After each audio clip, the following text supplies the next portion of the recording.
पुरुषोत्तम मास के दिव्य अवसर पर हरिगुरु वैष्णव की कृपा से मानव जीवन का सर्वोत्कृष्ट फल सत्संग की प्राप्ति, उसमें भी वैष्णवों का भजन, आदर्श वैष्णव का चरित्र सुनने को मिल रहा है। परम सौभाग्य की बात है। उस क्रम में हम श्री माधवेंद्रपुरी पाद जी की कथा श्रवण कर रहे थे, जिसमें हमने सुना कि माधवेंद्रपुरी पाद जी जो हैं, पहले इन्होंने गोपाल जी का प्रकट कैसे किया वो कथा हमने श्रवण करी। फिर कल हमने इनके जन्म के विषय में काफ़ी कथा सुनी, कैसे इनकी विद्या अध्ययन हुआ, फिर कैसे इन्होंने जो पूरी संप्रदाय के सन्यासियों से संन्यास ग्रहण किया और बाद में फिर वैष्णव गुरु को भी धारण किया। उडुपी में जाकर के लक्ष्मीपति जी से दीक्षा ली है और फिर भक्ति की साधना में जुट गए। हमने ये भी सुना था कल कि श्री अद्वैताचार्य जी भी इनकी पाठशाला में पढ़ने के लिए आते थे। तो अद्वैताचार्य जी इनके एक छात्र थे, कमलाक्ष नाम था उनका, वो इनके छात्र थे। अभी जो है माधवेंद्रपुरी पाद जी ने दीक्षा इत्यादि नहीं दी थी कभी, तो दीक्षा वगैरह भी नहीं हुई थी अद्वैताचार्य जी की माधवेंद्रपुरी पाद जी से। लेकिन हाँ, ये है कि वो उनके छात्र जरूर थे, मतलब एक पढ़ाई में उनके गुरु थे, शिक्षा गुरु थे एक तरह से, जिनसे इन्होंने शिक्षा ग्रहण की थी अद्वैताचार्य जी ने। अब आगे हमने सुना था माधवेंद्रपुरी पाद जी जब निकले हैं तब जाकर के उन्होंने उडुपी में लक्ष्मीपति जी से दीक्षा ले ली और फिर वो अपना रागानुगा साधन भजन में जुट गए। यह भी हमने कल सुना कि जब महाप्रभु जी का आना था, आविर्भाव होना था, महाप्रभु जी के आविर्भाव से पहले उनके आविर्भाव की सारी भूमिका श्री माधवेंद्रपुरी पाद जी ने तैयार की है। क्यों? क्योंकि अद्वैताचार्य जी को भी बाद में ये दीक्षा भी हम सुनेंगे कब दी, अद्वैताचार्य जी को भी दीक्षा इन्होंने दी। श्री राय रामानंद जी के जो गुरु थे वो भी इनके ही शिष्य थे, राय रामानंद जी के दादा गुरु हैं ये। राय रामानंद जी के साथ महाप्रभु जी का दक्षिण भारत में गोदावरी के तट पर संवाद हुआ है, राय रामानंद संवाद। ये बहुत मुख्य विषय है श्री चैतन्य चरितामृत का। तो उसमें ही रस तत्व की चर्चा हुई थी महाप्रभु जी के साथ राय रामानंद जी की। तो वो सारा देने वाले कौन है? श्री माधवेंद्रपुरी पाद जी। इसीलिए इनको चैतन्य लीला का आदि सूत्रधार भी कहते हैं, अर्थात इन्होंने ही बीज डाला। उसके बाद से उज्ज्वल रस की उपासना इस संप्रदाय में शुरू हुई है। उससे पहले तक जो भक्ति की जाती थी मध्व संप्रदाय में, वो ऐश्वर्यमयी भक्ति और ओनली कृष्ण, अर्थात वहाँ पर दधि मंथन गोपाल ही उनके उपासना है, बाल कृष्ण। लेकिन ये चैतन्य महाप्रभु जी से आने से पहले ही चैतन्य महाप्रभु जी तो राधा जी का भाव, उनकी अंग कांति लेकर आए हैं, राधा जी के भावों का स्वादन करने आए हैं और अपनी भक्ति की श्री देने आए हैं। तो वो भक्ति की श्री का सबसे पहला जो दान एक तरह से देखा जाए, जिसका स्वादन जिन्होंने किया, वो श्री माधवेंद्रपुरी पाद जी है। तो एक श्लोक है, आगे आएगा, उस श्लोक का उच्चारण मात्र 3 लोगों ने किया है। एक श्री राधा जी, जब कृष्ण के विरह में कृष्ण मथुरा चले गए थे तो कृष्ण मथुरा नाथ के विरह में, कृष्ण के विरह में राधा जी ने वो श्लोक बोला था। उसके बाद वही श्लोक माधवेंद्रपुरी पाद जी बोला करते थे और किसी ने बीच में कभी बोला नहीं श्लोक वो। और बाद में लास्ट में जाकर के उसी श्लोक का उच्चारण चैतन्य महाप्रभु जी जब राधा जी के भाव का स्वादन कर रहे थे गंभीरा में, तो ये श्लोक महाप्रभु जी के मुख से उच्चारित होता था। तो 3 ही लोग हैं मात्र जिन्होंने श्लोक का उच्चारण किया है, अहि दीन दयाद्रनाथ हे मथुरनाथ कदावलोक्य से। तो ये जो श्लोक है इसको सिर्फ 3 ही लोगों ने बोला।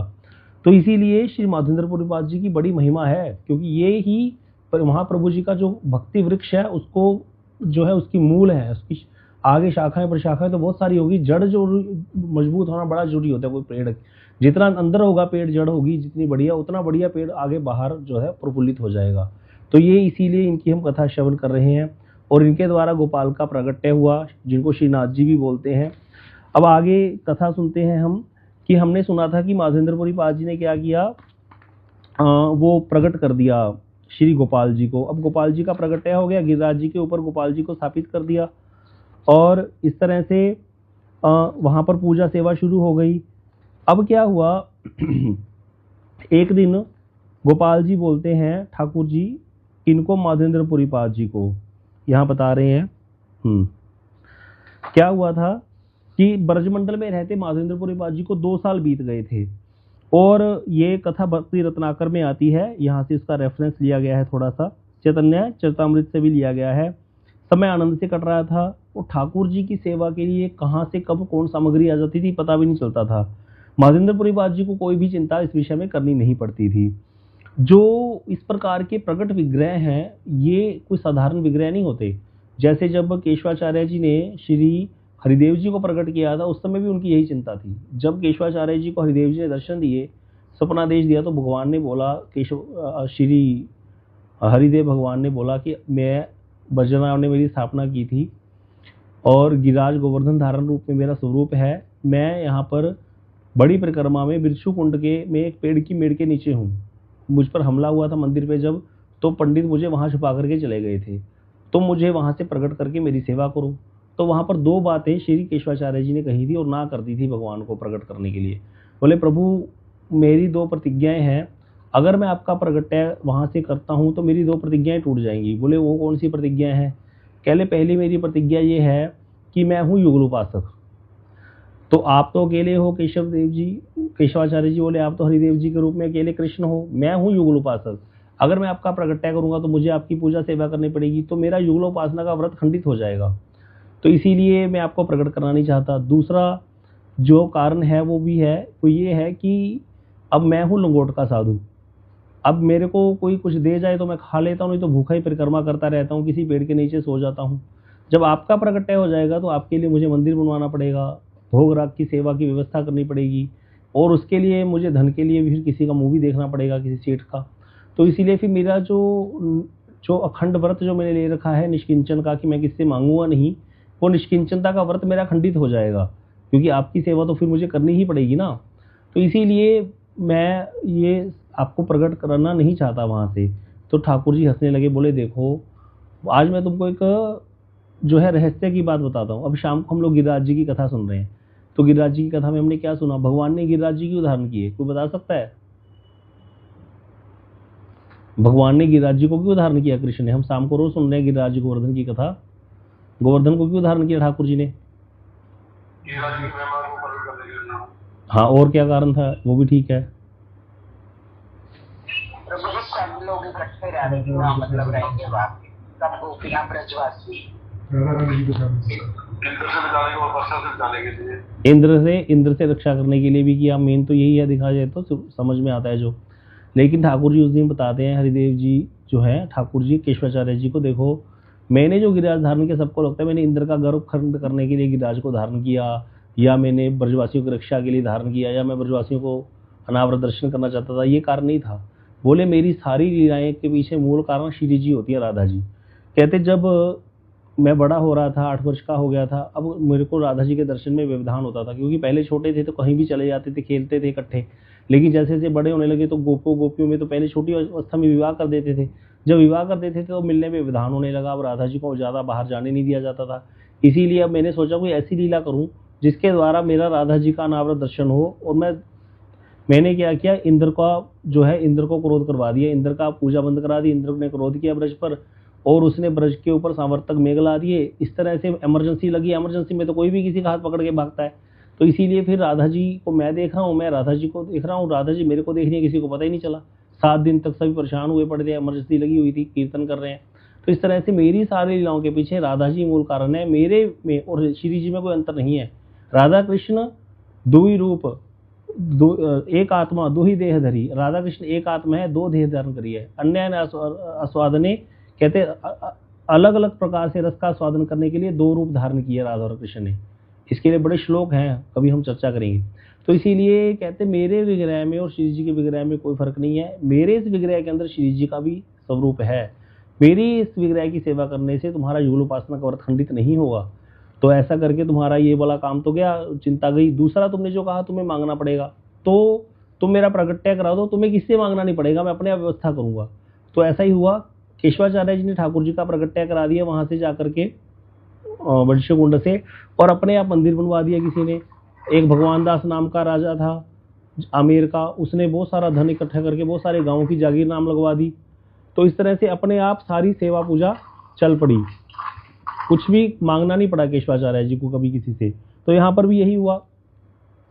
वो निष्किंचन है साधु, तो ठाकुर जी को भी पता है कि ये किसी से मांगते नहीं है, तो उनकी व्यवस्था वो अपने आप करते हैं फिर सारी। तो इसी प्रकार यहाँ पर भी जो श्रीनाथ जी हैं, इनके प्रगट्य के बाद कोई भी किसी कारण से किसी को भी, इनको माधवेंद्रपुरी पाद जी को कभी किससे मांगना नहीं पड़ा। इस चीज को लेकर के बहुत गूढ़ चर्चा होनी चाहिए। जैसे हम लोगों को मठ में भी कई बार होता है कि कोई व्यक्ति कहते हैं मैं अपने लिए नहीं मांग रहा, मैं तो ठाकुर जी की सेवा के लिए मांग रहा हूँ। तो प्रभु जी को एक बार मैंने पूछा था, मैंने प्रभु जी कई लोग क्या है कि ठाकुर जी की सेवा के नाम से धन ले लिया, या किसी और गरीबों की सेवा के नाम से धन लेकर के ठाकुर जी की सेवा पे खर्च कर देते हैं और बोलते हैं कि नहीं तो लोग देते नहीं है, इसीलिए हमने दान इकट्ठा करना है। तो इस तरह से झूठ बोल के दान इकट्ठा करने में भी क्या दिक्कत है, लगा तो हम ठाकुर जी की सेवा में ही रहे हैं। प्रभु जी ने कहा अति उत्तम विचार है, इसमें कोई दोष नहीं है। अगर तुम ठाकुर जी की सेवा में ही लगा रहे हो, उसी के निमित्त कर रहे हो, कथा कीर्तन में ही नियोजित कर रहे हो उस धन को, तो कोई प्रॉब्लम नहीं है। लेकिन क्या तुम ऐसा कर पा रहे हो, ये तुम्हें अपने आप को देखना पड़ेगा। कहीं 60-40 या 50-50 तो नहीं कर रहे। समझ में आया 60-40 40-50 कि चलो थोड़ा सा मैं रख लेता हूँ, बाकी इतना तो मैंने खर्च कर ही दिया। ये जो है ये तुम्हारा कपट हो गया और ये तुम्हारा नाश कर देगा। और ये वृत्ति तुम्हारी इतनी बढ़ जाएगी कि तुम्हें पता ही नहीं चलेगा कि मैं गलत कर रहा हूँ। तो इसीलिए हमें आचार्यों के चरित्र से शिक्षा लेनी चाहिए कि श्री माधवेंद्रपुरी पास जी लंगोट के साधु हैं। 2 दिन से भूखे बैठे थे, अपने लिए कभी कुछ नहीं मांगा, वो क्यों किससे कुछ मांगने जाएंगे। लेकिन ठाकुर जी ने कभी उनको ये समय भी आने नहीं दिया इस प्रकार का कि उनको किससे कुछ मांगना पड़े, अपने आप से व्यवस्था हो रही है। तो इसी प्रकार अगर हमारी भी निष्ठा इतनी हो जाए भगवान के प्रति, तो भगवान व्यवस्था करते हैं। जब वो हमको दे रहे हैं तो अपने लिए भी वो सारी व्यवस्था कर लेंगे। लेकिन ठाकुर जी के लिए मांगने के लिए दोष नहीं है, अगर कोई मांग रहा है कोई दोष नहीं है, ये बात भी है। लेकिन कहीं हमारा कपट तो नहीं हो रहा कि ठाकुर जी के नाम से हम धन इकट्ठा करने में लग जाए। हरे कृष्णा निकुंजेश्वरी दीदी, आपका अनम्यूट हो रहा है बार बार। हरे कृष्णा, 3 बार मैं इसको म्यूट कर चुका हूँ, ध्यान रखिए, इसको बार बार अनम्यूट हो रहा है। तो इस तरह से यहाँ पर यही बताया जा रहा कि श्री माधवेंद्रपुरी पाद जी को कोई चिंता नहीं करनी पड़ती थी श्री नाथ जी की सेवा के लिए। नित्य ही गोपाल के मंदिर में महोत्सव सा लगा रहता था, कभी कोई भंडारा हो रहा है, कभी कुछ हो रहा है, कहीं कोई कमी रहती ही नहीं है। हम तो खैर वो तो सच्चे संत थे, उनका तो कहना ही क्या। और ठाकुर जी भी वैजनाथ जी द्वारा स्थापित है, जो झूठ मूठ के भी लगे हुए मेरे जैसे, उनका भी कभी कोई कमी नहीं रहती, उनका भी सब करा देते हैं भगवान के नाम से। तो बहुत कुछ चल रहा है, टुच्चू पुच्चू लोगों के नाम चल रहे हैं संसार में भाई, वो तो प्रभु हैं, उनका तो कहना ही क्या, वो तो स्वयं भगवान है कृष्ण। तो उनके नाम से अगर कोई कुछ करेगा तो वो कैसे हो सकता है कि वो पूरा ना हो। इसीलिए झूठा खेले साचा होए, साचा खेले बिरला कोय। बाबा महाराज बोलते थे हम झूठ मूठ का मंत्र बोलते थे जब जो परिक्रमा करते थे ब्रजमंडल 84 कोस की। तो पहले ही दिन परिक्रमा जो जाती थी वो जाती थी डबारा होकर के राधा जी का गुड्डे गुड्डियाँ को खेल खेला राधा जी ने वहाँ पर बरसाना से आगे। फिर इधर बरसाना में आकर पड़ाव लगता था, जहाँ पड़ाव लगता था तो वहाँ दोहिनी कुंड है, दोहिनी कुंड पे खड़े होकर के वृषभानु बाबा की गायों का दहन होता था वहाँ। तो वहाँ पर एक श्लोक बोला जाता था जिसका अर्थ था कि वृषभानु बाबा की गायों का वर्धन हो, ऐसा श्लोक का उच्चारण था, वो श्लोक का मंत्र का उच्चारण था। तो वैसा मंत्र बोल करके वहाँ संकल्प कराते थे सबसे। तो बाबा कहते हम कहीं, हमारे अंदर कोई ऐसी निष्ठा थोड़ी थी कि हमने कभी सोचा भी नहीं था कि हम गौशाला बनाएंगे या इस तरह से भजन करने आए भाई, वो तो कोई चीज में पढ़ते नहीं थे। स्वयं श्री राम सुखदास जी महाराज जिन्होंने इतना प्रचार किया, वो जिन्होंने अपनी फोटो तक नहीं दी, अपना सब कुछ जला दिया जिन्होंने अपने मरने से पहले ही, ऐसा बोल के गए थे, उनकी फोटो तक नहीं आपको कभी दिखेगी। ऐसे संत बाबा को लेने आए थे कि चलो प्रचार में, गीता प्रेस गोरखपुर में भारत आजाद होने के बाद, तब भी वो गए नहीं थे बरसाना छोड़ के। मैं यहाँ आ गया हूँ, अब यहाँ से जाऊंगा नहीं, किसी चीज में फंसूंगा नहीं, किसी भी प्रकार के कार्य में कभी नहीं जाऊंगा, कुछ नहीं करूंगा, बस भजन करने आया हूँ, ओनली भजन करूंगा बस। तो ऐसे वाले संत भी कहते, वो कह रहे हैं हम जब ये मंत्र बोलते थे, ये मंत्र हम झूठ मूठ का बोलते थे, हमारी कोई मंशा नहीं थी कि गौशाला बनाएं या ऐसा कुछ गायों का पालन करें, ऐसा करें। अपने आप गौशाला बन गई, अपने आप ही चल रही है। और 60-70 हजार गाय हैं वहां पर, साधारण बात नहीं है। घर में एक गाय पालना मुश्किल है, कितना खर्चा होता है, कितनी देख रेख होती है। 70 हजार गायों का वहाँ पालन हो रहा है, तो वो किससे हो रहा है, वो श्री जी कर रही है। तो इसीलिए जो बाबा तो कहते थे झूठा खेले साचा हो, बोले झूठ खेलते थे, झूठ की बात बोलते थे, सच्ची होगी। जो सच्चा खेलने वाले हैं, जो सच्ची बात करने वाले हैं, उनका क्या होता होगा, उनका कैसा होगा, उनका आनंद कैसा होगा हृदय का। झूठ मूठ में इतना कुछ हो जाता है भगवान के नाम से। तो इसीलिए कभी भी इसमें ध्यान रखना चाहिए। हमारे गुरुदेव तो इसमें और ज़्यादा स्ट्रिक्ट थे, बहुत ज़्यादा स्ट्रिक्ट, मतलब कितना ही बताएं आपको। उनको यहाँ पर ब्रज रत्न की उपाधि दी गई थी गुरुदेव को। गुरुदेव को जो उपाधि मिली मथुरा में, इतने बड़े बड़े वहाँ पर इकट्ठे हुए सब बड़े बड़े उपाध्याय, बड़े बड़े लोग, तो गुरुदेव ने सीधा बोला था उस समय खड़े होकर के कि ये जो मुझको ये उपाधि दी गई है, ये मैं अपने गुरु परंपरा, अपने गुरुदेव के चरणों में समर्पित करता हूँ, मेरा इसमें कुछ भी नहीं है। ये होता है दैन्य शुद्ध। जब वो समय आया तो एकदम से नहीं कि छाती चौड़ी खड़े हो गए कि हाँ लाओ दो, मैंने तो सब प्रचार कर दिया, या ऐसे। सीधा जाकर ही बोला मेरी कोई वाणी नहीं है, मैंने तो जो मिला था मुझे ऊपर से परंपरा से, उसको ही प्रवेशन किया है लोगों में, सब में, और उसी का मैं आचरण करने की चेष्टा करता हूँ और उसी में सबको लगा रहा हूँ। इसीलिए ये जो वस्तु मिली है ये भी मेरी नहीं है, जो सम्मान है ये भी उनका ही है, जिनकी बात करके मैं आपको बता रहा हूँ। तो ऐसा जो है दैन्य हमें तभी प्राप्त होता है जब हम ऐसे संतों के संग में रहते हैं, सानिध्य में रह करके भजन करते हैं। नहीं तो व्यक्ति के अंदर आ ही जाता है अभिमान थोड़ा बहुत कहीं ना कहीं से कि हाँ मैं ही करने वाला हूँ, मैंने इतना अच्छा किया। तो यहाँ पर यही कह रहे हैं गोपाल जी के लिए कोई भी श्री माधवेंद्रपुरी पाद जी को चिंता नहीं करनी पड़ती थी। हर समय महोत्सव सा लगा रहता मंदिर में, और माधवेंद्रपुरी पाद जी ने भी सोच लिया था अब यहीं रह के सेवा करेंगे, जाएंगे नहीं कहीं। एक दिन गोपाल ने कहा ठाकुर जी ने स्वप्न में उनको कि माधवेंद्र, मैं तुम्हारी सेवा से बड़ा प्रसन्न हूँ, लेकिन मेरे गर्मी के में शरीर मेरा जल रहा है ताप के कारण। इतने दिन तक मैं आंधी तूफान वर्षा धूप सहता रहा, मेरे शरीर में बहुत सारी जलन हो गई है। तो नीलाचल में मल्य चंदन मिलता है और जगन्नाथ जी की देह में उनका लेप किया जाता है, तो वही चंदन ला करके मेरे शरीर में भी मलो, तभी मेरी ज्वाला दूर होगी। किसी और को भेजने से काम चलेगा नहीं, तुमको ही जाना पड़ेगा। अब देखिए फिर वही बात आ गई, पहले तो किनसे अपने आप को प्रकट करवाया? माधवेंद्रपुरी पाद जी से, जो कौन है? लंगोट के साधु हैं। मथुरा में बड़े बड़े सेठ रहते थे, उनको सपन दे देते, एक दिन में सारा काम करा देते। लेकिन किसको कहा? जिसको कोई जानता नहीं, जो स्वयं किसी को मिलता नहीं, लोगों से छुपके रहने वाले संत, मतलब कोई तो जानता फिरता हो, भाई कैसे करेंगे। लेकिन नहीं, ठाकुर जी ने उनके द्वारा अपना प्रकट कराया। अकिंचनों के धन है भगवान। अब यहाँ पर भी चंदन लाने के लिए भी किसकी ड्यूटी लगा दी? जो बिल्कुल जिनके पास कोई गाड़ी नहीं, स्कूटर नहीं, कुछ नहीं, बैलगाड़ी तक नहीं, पैदल चल करके जाएंगे। अभी तो हमारे पास समय नहीं, हर्ष प्रभु के साथ वीडियो दिखाते हैं आपको, कितना लंबा रास्ता, 2200 किलोमीटर से भी ज़्यादा पैदल चल करके जाएंगे और वहाँ से चंदन लेकर के आएंगे।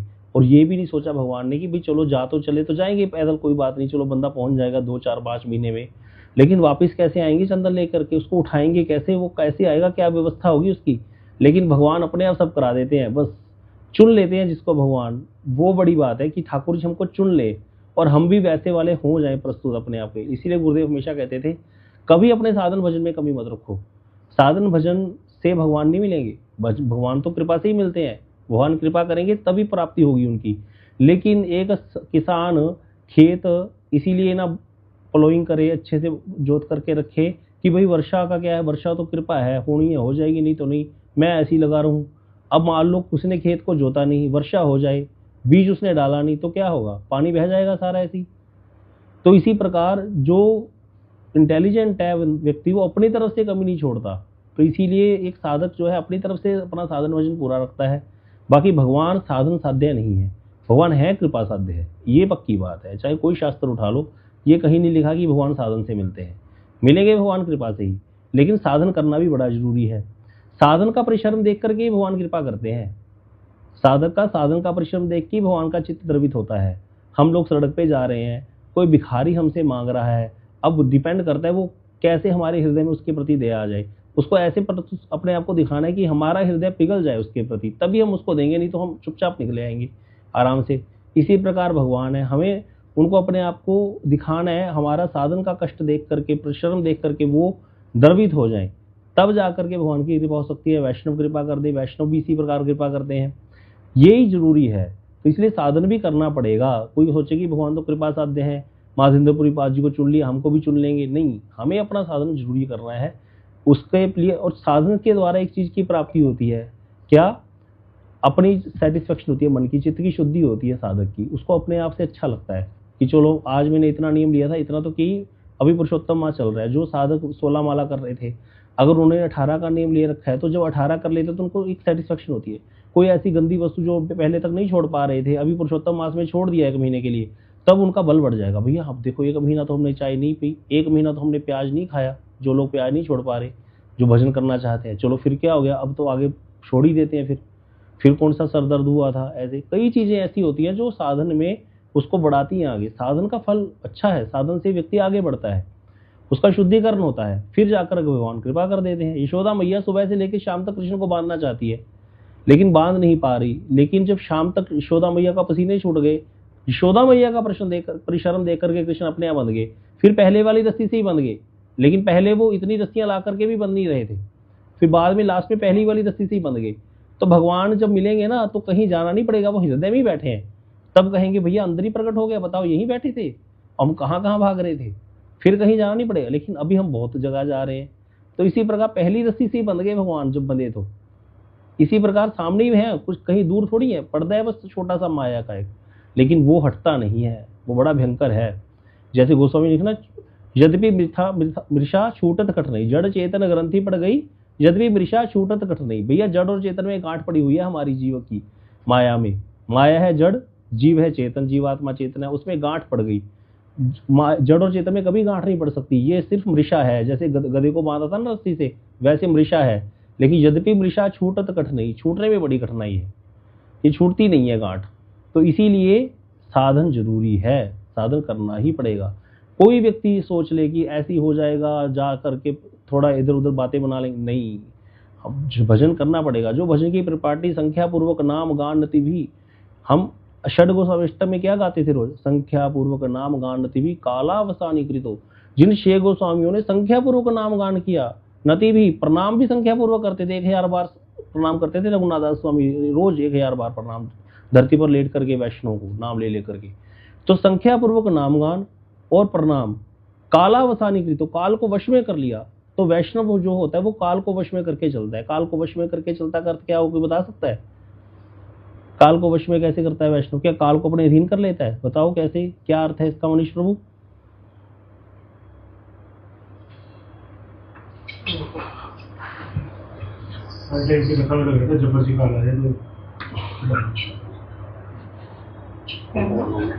क्या हो सकता है? काल में वैष्णव काल को वश में करके चलते हैं, क्या अर्थ है इसका?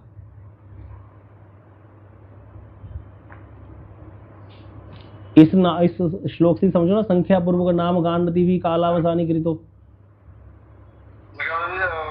जो सत्संग उनको जो राज और नारी बन जाते हैं, उसके बाद सीधा उनको भगवान के पास से जाता है।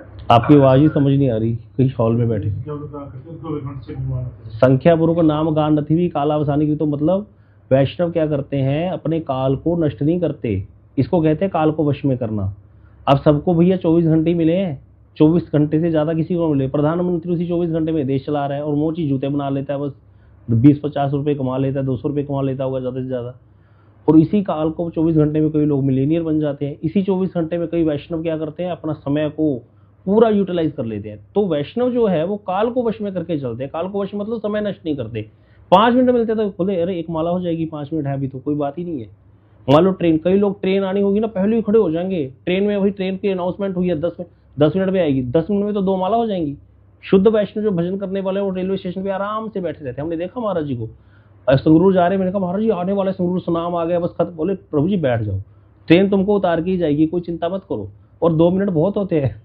2 मिनट का महाराज, 2 मिनट का स्टॉप। बोले 2 मिनट बहुत होते हैं, सच्ची बात है, 2 मिनट तो बहुत होते हैं। एकदम से उतर जाता है व्यक्ति। हम पहले ही खड़े हो जाते हैं जहां पर जाकर गेट पे, वो माला कर रहे थे बैठ के आराम से। ये सीखने को चाहिए, सीखना चाहिए कैसे समय अपना हर समय बचाते हैं। हर समय वो कैलकुलेशन करते रहते हैं अपने समय की, कि तो कितना समय मेरा वेस्ट हो गया, कितना समय मैंने बचा लिया, कितना समय मैंने नष्ट कर दिया मोबाइल देखने में। ऐसे करते करते करते करते करते काल को वश में करते चलते हैं। और संख्या पूर्वक नाम, संख्या बढ़ाना, ये सारी चीजें क्या है, चित्त को शुद्ध करने वाली हैं। अब इतनी देर, जितनी देर किसी ने माला करी उतनी देर चिंता से बच गया, उतनी देर परचर्चा से बच गया, कितनी चीजों से बच गया। नहीं तो बद्ध जीव क्या करेगा, सोएगा, खाएगा। सोना फिर भी अच्छा है इधर उधर की बात करने से। तो इसीलिए ये सारी चीजें ध्यान पर रखनी चाहिए। भैया क्या है, वैष्णव काल को वश में करके चलते हैं। मतलब काल को वश में करके चलते अर्थ ये नहीं कि काल उनके अधीन हो गया। काल उनके अधीन इनडायरेक्ट वे में इस तरह से हो गया कि समय है, भोग में ना लगा करके वैष्णव सेवा में, भजन में, इस चीज में लगा दिया। ये है काल को वश में करना। अब माधवेंद्रपुरी पाद जी को भेज दिया कृष्ण ने, आप जाओ लेकर के आओ। माधवेंद्रपुरी पाद जी नीलाचल की ओर चल दिए। तो उस समय यहाँ से जगन्नाथपुरी जाना हो तो अब तो सीधी रास्ता भी है, पहले बंगाल होकर के ही जाना पड़ता था। तो पहले बंगाल पहुंचे गौड़देश में, और वहां पर उनके शिक्षक कमलाक्ष जो है वो उस समय अद्वैताचार्य जी के रूप में प्रसिद्ध हो चुके थे। और वहां पर वो भक्ति शास्त्र के प्रधान आचार्य भी माने जाते थे। शांतिपुर में अद्वैताचार्य जी रहते थे। तो माधवेंद्रपुरी पाद जी वहां पर जाकर के अद्वैताचार्य जी से मिले हैं। आप कभी भी शांतिपुर जाओगे अद्वैताचार्य जी के घर में अभी भी, तो वहां माधवेंद्रपुरी पाद जी का भी श्री विग्रह रखा हुआ है। तो वहां पर माधवेंद्रपुरी पाद जी इसी समय आए थे, जो हम कथा सुन रहे हैं, पहले ही आए थे। महाप्रभु जी के भी आने से पहले माधवेंद्रपुरी पाद जी अद्वैताचार्य जी के पास आए थे, जब चंदन लेने गए हैं उस समय आए थे। और वहां पर अद्वैताचार्य जी बड़े मिलकर प्रसन्न हुए। अब अद्वैताचार्य जी ने देखा कि माधवेंद्रपुरी पाद जी तो पूरे कृष्ण भक्ति के रस में डूबे हुए हैं। और अब ऐसा देख करके अद्वैताचार्य जी के मन में आया कि मैं इनको आत्मसमर्पण कर दूं, इनसे दीक्षा ग्रहण कर लूं। तो उन्होंने उनको प्रार्थना करी। तो अब पहले तो अद्वैताचार्य जी छोटे होते इनके विद्यालय में पढ़े भी थे, वो तो अब इनके शिक्षा जैसे एक टीचर होता है वैसे इनसे पढ़े थे, वेदांत का अध्ययन किया था, वेद वेदांत का। अब अद्वैताचार्य जी ने देखा कृष्ण भक्ति से रस से ओतप्रोत है, तो इनसे दीक्षा लेने का विचार किया। तो जब आत्मसमर्पण किया तो इन्होंने दीक्षा दे दी और अद्वैताचार्य जी ने इनसे दीक्षा ली और वहां पर कुछ दिन रह करके कृष्ण प्रेम रस में उनको सींच करके और महाप्रभु जी के प्रेम धर्म की खेती के लिए एक विशाल अभियान के लिए उपयुक्त बना दिया अद्वैताचार्य जी को। बहुत भक्ति की अद्वैताचार्य जी ने, बड़ा प्रचार किया। फिर उड़ीसा की ओर चले गए। उड़ीसा जाते समय जब हम जगन्नाथपुरी जाते हैं, नवद्वीप से शांतिपुर होते हुए जाते हैं, हम लोग अभी भी जाते हैं, तो रास्ते में रेमुना आता है। रेमुना क्या है, वहां पर श्री गोपीनाथ जी का विग्रह है। यह विग्रह जो है ये श्री राम जी ने इसको बनाया था, इस विग्रह को प्रगट्य श्री राम जी द्वारा हुआ था। एक बार वनवास के समय चित्रकूट में जब राम जी बैठे थे, तो ठाकुर जी जब बैठे थे वहां पर चित्रकूट में बहुत सारी गैयां आ गई चरते चरते। तो जब गैयां आ गई तो ठाकुर जी बहुत मंद मंद मुस्कुराने लगे, गैयां को देख करके बड़ी प्रीति सी कर रहे हैं बैठे बैठे ऐसी। तो सीता जी पूछती हैं ठाकुर जी को, प्रभु आप आज थोड़ा अलग तरीके से बिहेव कर रहे हो, आप गायों को देख करके इतना जैसे आह्लादित क्यों हो रहे हो। तो श्री जी को बोले ठाकुर जी, राम जी बोले, सीते अभी आगे ये तो त्रेता युग चल रहा है, अभी तो मैं राजा बनकर के जन्म लिया हूँ, राजपुत्र के हूँ यहाँ पर, और अगले बार मेरा एक ऐसा जन्म होगा, अवतार लूंगा मैं कृष्ण रूप में, तब मैं गैया चराने वाला ग्वाला बनूंगा। तो सीता जी को तो बड़ा कौतूहल, अच्छा बोले प्रभु वहां पर आप क्या करोगे फिर ग्वाले बन करके, भाई राजा आप तो भगवान हो, राजा बन के अच्छे लगते हो।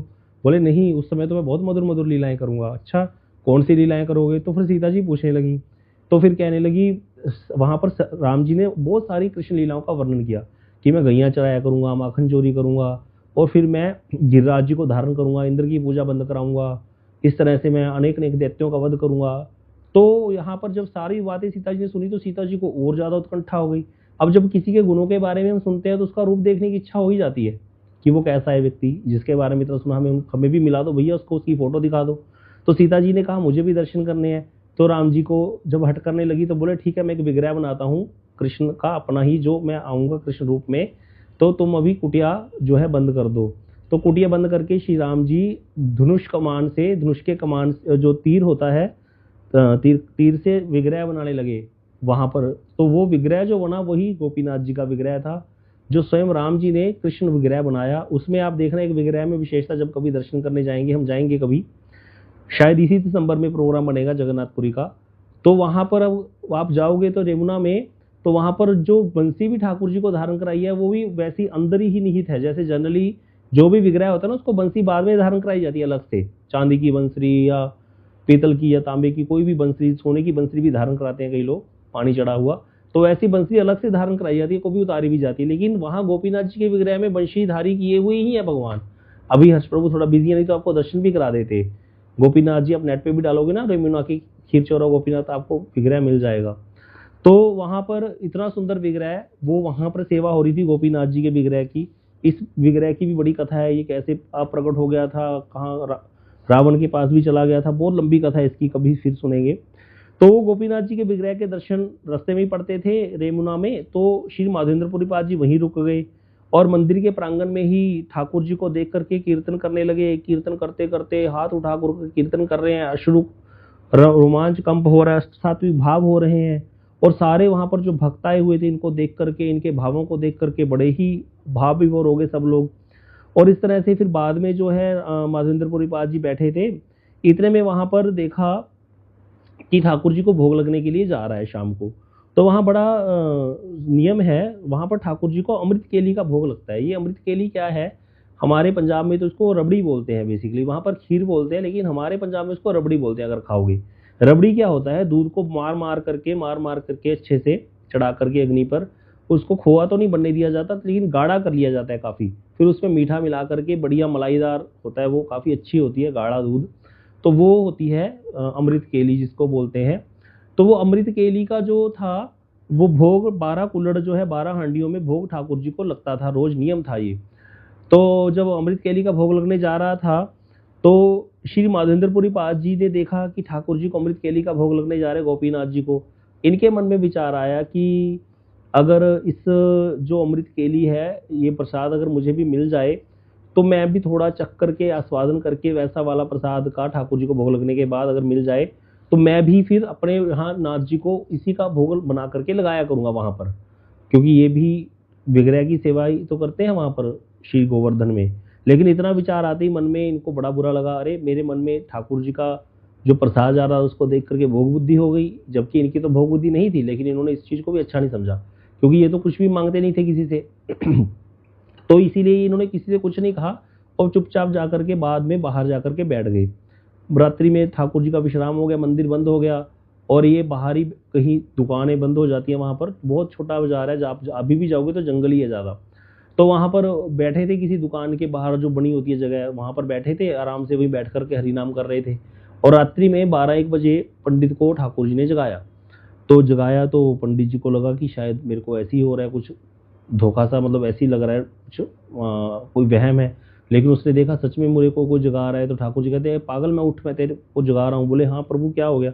बोले मंदिर खोल, मैंने 12 जो मैंने ना माधवेंद्रपुरी पाद जी के लिए कूलर जो है अपने मेरे विग्रह के पीछे छुपा के रखा है और वो तुम उनको दे आओ, उनको चाहिए था वो भोग लगा हुआ मेरा प्रसाद उनको दे आओ अमृत केली का। तो पंडित ने कहा प्रभु वो तो आपको ऐसे ही लग रहा है, मैंने तो 12 लगाए थे भोग में कुल्हड़ और 12 के 12 अपने हाथों से हमने बांटे हैं बाहर आकर के। ठाकुर जी कहते हैं तुम्हें नहीं पता, तुम्हें पता ही नहीं चला मेरी माया से, वो 12 नहीं थे वो 11 थे, एक कुल्हड़ तो मैंने छुपा लिया था। तो फिर जहाँ दोबारा पंडित बोलने का, ठाकुर जी कहते तुम्हें मैं जब कह रहा हूँ कि तुम खोलो जाके द्वार, तुम्हें पता चल जाएगा। तो फिर उसको आज्ञा का पालन करना था। पंडित जी स्नान किया, सारा पाठ पूजा करके शुद्धिकरण करके द्वार खोला मंदिर का। जब अंदर जा करके देखा रात को 2 बजे, तो पीछे देखा ठाकुर जी के तो एक कुल्हड़ रखा पड़ा था खीर का। तो यह देख करके बड़े आश्चर्यचकित हुए पंडित जी भी। अब वो निकले हैं बाहर और पूछने लगे भैया माधवेंद्रपुरी कौन है रात के समय? तो वहाँ पर माधवेंद्रपुरी पाद जी की दुकान पर बैठे, बोले भैया मैं ही हूँ माधवेंद्र। बोले हाँ जी। तो बोले ये आपके लिए ठाकुर जी ने खीर की चोरी की है और मुझे आदेश दिया आपको देने के लिए। अब देखे तो चले गए खीर और ऐसे करके उनकी बड़ी स्तुति करके चले गए।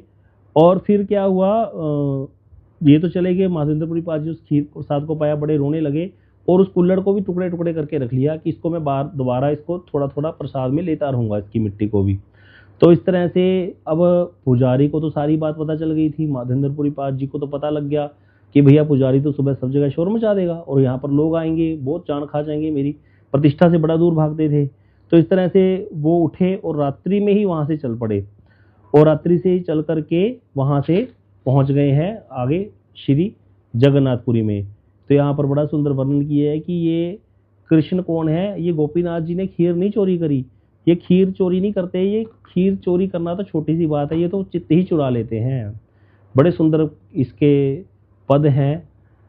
तो ये हम लोग गाते भी हैं सुबह रोज पुरुषोत्तम मास में, ब्रजे प्रसिद्धम नवनीत चोरम गोपांगना नाम जदुकुल चोरम। भगवान क्या, भगवान ने माखन चोरी की है, माखन चोरी तो एक बहाना है, तो गोपियों को चित्त चुराने के लिए जाते थे। तो हमारे पंजाब में भी बड़े प्रसिद्ध गवैये हैं, बड़ा सुंदर गाते हैं वो भी, एता चित्त चौरांदा है ना, बड़ा सुंदर गाते हैं वो भीमसेन जी। क्या है वो, बहुत सुंदर कीर्तन है, बहुत सुंदर, अगर सुनोगे ना कभी। तो वहाँ पर वो यही कहते हैं कि सुदामा को भगवान ने कहा कि तुम, सुदामा से क्या हुआ ना, जब सुदामा और कृष्ण पढ़ते थे तो कृष्ण तो भैया मोहिनी डाल देते हैं अपनी, जब जाने लगे गुरुकुल से अलग होकर के तो कृष्ण सुदामा को कहते हैं भाई सुदामा देखो हमने यहाँ पर इकट्ठे रहे, कितना आनंद आता था, लकड़ियाँ उठाने जाते थे जंगल में, क्या ही आनंद आता था, यहाँ पढ़ रहे थे। अब क्या है, जाएंगे वहाँ बिजी हो जाएंगे अपनी अपनी लाइफ में, बड़ी बड़ी सिटीज़ में, और वहाँ पर कहते विवाह हो जाएगा, वो फिर क्या फ़ायदा, फिर बच्चे हो जाएंगे, उलझ जाएंगे हम तो गृहस्थी में। हम दोनों यही रहते हैं और यही रह करके बस बैठा करेंगे, बातें किया करेंगे। अब कृष्ण जो है ऐसी ऐसी बातें कर रहे हैं, तो बलदेव जी सुन रहे हैं कृष्ण की बातें, उनको पता है बलदेव जी को ये फालतू बातें कर रहा है, यहाँ पर इसको तो बाबा बना देगा और खुद विवाह करेगा। तो वो एक संत हमारे पंजाब में एक व्यक्ति हैं, वो बहुत अच्छा गाते हैं, वो कभी आपको देंगे, आप सुनना, पंजाब में इतना सुंदर कीर्तन है। बलदेव जी सुदामा जी को समझा रहे हैं कि भाई ये ऐसे ही ड्रामेबाजी चल रही है, तुम्हें ऐसी बातें करेगा, तुम्हें तो बना देगा बाबा, और ये 16,108 कराएगा जाके विवाह, तुम भी इसीलिए विवाह करा लेना, अपना आराम से रहना। नहीं तो ये काम खराब है इसका। ये तो ये कहते हैं ये चित्त चुरांदा जेड़ा ने लौंदा और जीना लांदा, जो इसके साथ प्रेम प्रेम डाल लेता है फिर उसका मन नहीं लगता संसार में, वो ना यहाँ का रहता है ना वहाँ का रहता है। इसीलिए कहते हैं मैं तुम्हें समझा रहा हूँ, तुम अपना विवाह विवाह कराना, इसकी बातों में मत आओ, ये बहुत अभी बातें करेगा ऐसी, तुमसे बिछड़ने वाला है, ऐसी बातें करके जाएगा यहाँ पे अब तुम्हारे साथ, और फिर ये तो चला जाएगा, वापिस आएगा नहीं, लेकिन तुम्हारा हाल खराब हो जाएगा। और वो हुआ भी सुदामा जी के साथ। बाद में सुदामा जी का मन नहीं लगा, विवाह हुआ सब हुआ, लेकिन वो तो कृष्ण कीर्तन ही करते थे सारा दिन, किसी से कुछ मांगते नहीं थे, क्या इतना दरिद्र भोगा लेकिन कभी किसी से याचना नहीं की। तो ऐसे करके कृष्ण तो चित्त चोर हैं, वो सब कुछ चुरा लेते हैं। कहते इतना सुंदर वो जो हम गाते हैं ना, ये ब्रजे प्रसिद्धम नवनीत चोरम, इसके भाव कितने शुद्ध हैं। ब्रजे प्रसिद्धम नवनीत चोरम गोपांगनानां च दुकूल चोरम अनेक जन्मार्जित पाप चोरम चोराग्रगण्यम पुरुषम नमामि। क्या कह रहे, अनेक जन्मार्जित पाप चोर। बोले इसने तो गोपियों की चीज चुराई, बोले कुछ नहीं, ये तो छोटी छोटी बात है, ये तो अनेक जन्मों के पाप चोरी कर लेता है। बताओ ये अनेक जन्मों के पाप चोरी करने वाला कहाँ मिलेगा। एक एक पाप का फल भोगना पड़ता है व्यक्ति को खुद से, और जन्म लेने पड़ते हैं उतने उतनी योनियां। ये सारी 84 लाख योनियां क्या है, ये पाप योनियां तो है और क्या है। हमने पाप किए और मनुष्य योनि ली, तब पाप किए, फिर ये भोग योनियां मिली। 84 लाख योनियों में सिर्फ मनुष्य योनि को छोड़ करके सारी भोग योनियां हैं। भोग योनियां मतलब पाप भोगना, वहां पर कौन सा मजा ले रहा है। अब सूअर को हम देखते हैं गंद खाता है और नाले में पड़ा रहता है, उसको तो मजा आ रहा है, लेकिन हमें तो पता है ना वो मजा नहीं है, वो तो गंदगी है। इसी प्रकार हर योनि भोग योनि है, जितनी भी 84 लाख योनियां है मनुष्य योनि को छोड़ करके। मनुष्य होकर के हमने कर्म किए भोग की इच्छा से, और वो कर्मों के कारण ये 84 लाख योनियां भगवान ने बनाई है पापों को भोगवाने के लिए। किनको लिए, जो कर्मी है। लेकिन जो उनके भक्त हैं उनके क्या करते हैं, अनेक जन्मार्जित पाप चोरम, उनके सारे जन्मों के पाप चोरी करके उनको अपना भक्त बना करके अपने धाम ले जाते हैं। इतनी महिमा गाई है इसमें कृष्ण की। आगे कहते हैं क्या है, श्री राधिकाया हृदय से चोरम, श्री राधिका जी के हृदय को चुराने वाले, और जो पद आश्रित हैं, जो उनके चरणों का आश्रय ग्रहण कर लेते, उसका सब कुछ ही चुरा लेते हैं। और कहते हैं ऐसे चोर को मैं प्रणाम करता हूँ, जिन्होंने नवाम बुद्ध श्यामल कांति चोरम, जिन्होंने नए नवीन मेघ की अंग कांति अर्थात श्याम वर्ण को चुरा लिया, अपना वर्ण धारण कर लिया। आगे कहते जो इसका आश्रय ग्रहण कर लेता है उसको अकिंचन बना देते हैं, पथ का भिखारी बना देते हैं। क्रोति भिक्षुम पथि गे हैं हीनम, उसको भिक्षु बना करके घर द्वार के बिना कर देता है, ऐसा जो चोर है। ऐसा कहता दृष्ट, ऐसा धृष्ट चोर कभी देखा किसी ने, इतना धृष्ट जो ऐसा कर दे किसी को कि उसका सब कुछ ही चुरा ले, ये वो चोर है कृष्ण। बहुत सुंदर सुंदर इसकी लाइन है। आगे हम आगे क्या आता है, यदि यह नाम आप हृत्य, जिसका बोले नाम कैसा है, जिसका नाम कृष्ण कृष्ण बोलने से, राधा राधे नाम बोलने से क्या होता है, यद्यपि यदि यह नाम आप हृत्य शेषम गिरी प्रसारा नपि पाप राशि, बोले बड़े बड़े पहाड़ों जैसी पाप राशि भी नाश हो जाती है। क्या ऐसा चोर कभी देखा है, बोले मैंने तो कभी नहीं देखा, जिसका नाम ऐसा सारे पापों का नाश कर देता है। आगे कहते धनम च मानम च तथेन्द्रियानि प्राणांच हित्वा मम सरमेव, तुम मेरा धन, मेरा धनम च मानम, मेरा सम्मान, मेरी इंद्रियों को चुरा करके, इंद्रियां भोग रही थी भोगों की तरफ, कृष्ण ने ऐसी मोहनी डाली सारा कुछ ही चुरा के ले गई। अब कृष्ण के बिना मन ही नहीं लगता। बोले धनम च मानव च तथेन्द्रियानि प्राणा क्षेत्र मम सर्व, मेरे प्राणों को चुरा करके, पलाय से कुत्र धितोद्ध चोर, हे दृष्ट चोर तुम कहाँ भाग रहे हो, तुम भक्ति दामनासी मैं अनुरोध, अब मैंने भक्ति रूपी रज्जु से तुम्हें बांध लिया, अब तुम भी भाग नहीं सकते।